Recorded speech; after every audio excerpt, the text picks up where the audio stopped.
Hey guys, it's Jinx, and I said I'm going to start making more videos, and I decided to do one I happen to know a lot about, and it's infected piercings.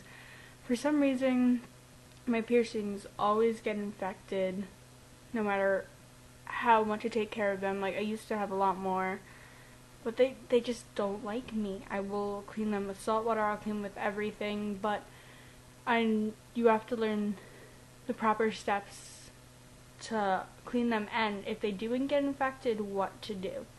Usually the sign of infections are like excessive like redness around the jewelry, it's sore, there's swelling, or like the jewelry looks like it's getting like pushed up a bit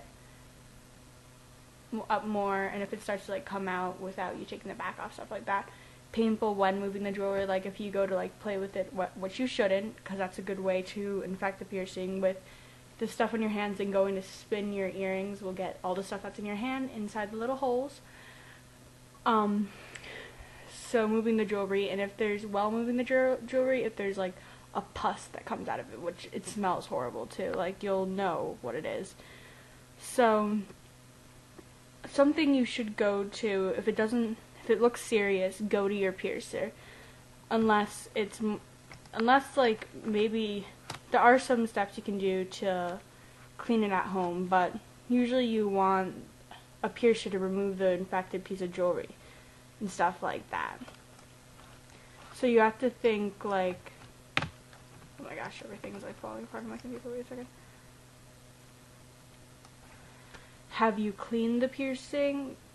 Or stuff, like, is it your body's fault? Is your body just rejecting the piercing, which my body loves to do? Or is it your fault?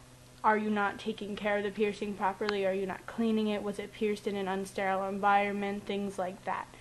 But if it's like an ear piercing or stuff like that, they'll usually just flush it out and maybe take the jewelry out, re-pierce it depending on how bad it looks. Usually they won't re-pierce it because they do that hurt like hell. And then usually it takes about 24 hours for the infection to develop, and almost about 24 hours to clean it out. Most people think to take the jewelry out, but the thing is, what the jewelry is doing, it's creating a barrier for when like the pus and stuff comes out, so it doesn't just all stay in, because the jewelry is actually pushing that stuff out. So the worst thing you can do is take your jewelry out, so don't like flip out and take out the jewelry and stuff like that, because I've done that before. Like first couple of piercings I've had, it's like, oh, what's happening, take it, and then I took it out. You have to remember that if the infection looks really bad, don't go to your piercer. Go to like an on-call medical place or something like that, or a doctor's office what does piercings or things like that, and they'll take the piercing out for you, clean it.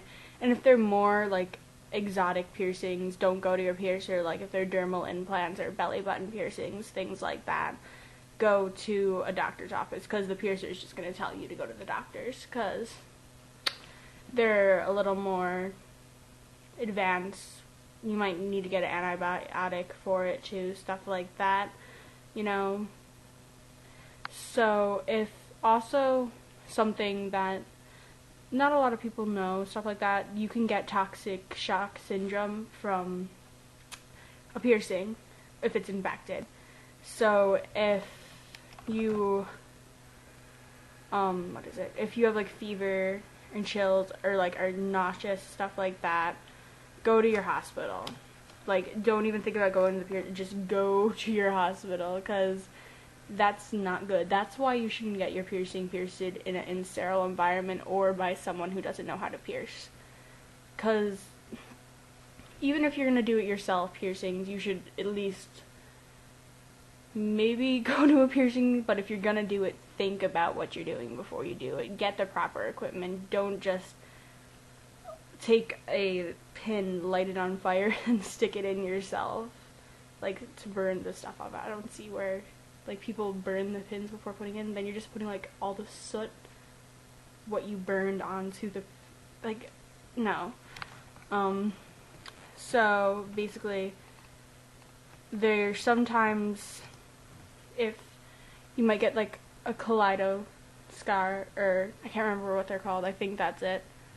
I don't know, but it's like a lump of skin where when I don't have one, usually they don't show up in Caucasian type stuff like that. See, I used to have my second cartilage, my second done, and right here, and same on this ear. But who knows? They don't like me, so.